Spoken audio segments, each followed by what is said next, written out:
इस वक्त जो फसलें हैं वो मुरझाना शुरू हो गई हैं। किसान परेशान है, सैलाब की सूरत हाल है वो भी हमें दिखाई दे रही है। सफ़ेद मक्खी हमारी जो है ना पिछले दिनों बहुत ज़्यादा अटैक था। ज़्यादा बारिश हो जाए तो उसको फ़ौरन अपनी खेतों से जो है ना पानी को निकालना चाहिए। फसल को देखते हैं कि थोड़ा सा स्ट्रेस का शिकार है, वहाँ आप यूरिया का स्प्रे भी कर सकते हैं।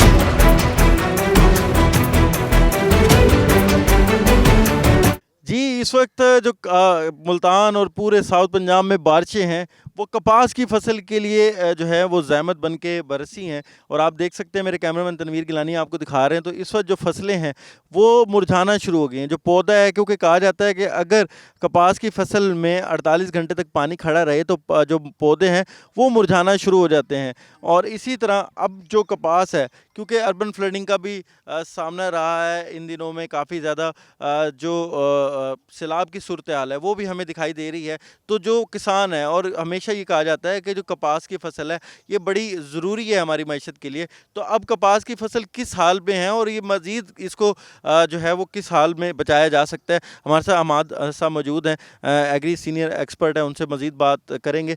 अमाद साहब, बहुत ज़्यादा बारिशें हो गई हैं, तूफ़ानी बारिशें हो गई हैं, किसान बदहाल है, पहले ही वो बदहाली का शिकार था।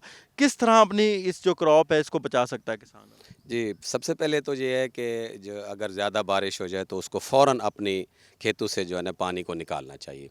और दूसरा ये है कि उसको मॉनिटरिंग करना पड़ेगा सुबह शाम अपने फ़ील्ड को, क्योंकि इसका एक फ़ायदा ये हुआ है कि जो सफ़ेद मक्खी हमारी जो है ना पिछले दिनों बहुत ज़्यादा अटैक था, और जिससे कपास की फसल ना ब्लैकनिंग का शिकार थी, ब्लैक हो रही थी, तो वो अल्हम्दुलिल्लाह इससे धुल गई है। और लेकिन उसके साथ-साथ 2 इंसेक्ट पेस्ट है हमारे, जेसिड, माइट्स और थ्रिप्स, उसका अटैक्स, क्योंकि जब नमी में का तनासुब हवा में ज़्यादा हो जाता है तो हमारे ये जेसिड और थ्रिप्स और माइट्स जो है ना इनका हमला भी हो जाता है। तो उसको अपनी फसल का मुआयना करना चाहिए और उसको इससे बच सकते हैं। और जो ही बारिशों के दरमियान वक्फ़ा है तो अपनी अच्छी तरीके से फसल का मुआयना करके और वहाँ के जो मकामी अमला है एग्रीकल्चर का, उनके मशवरे से इन जो भी इंसेक्ट पेस्ट का अटैक है उसका फ़ौरन स्प्रे करें।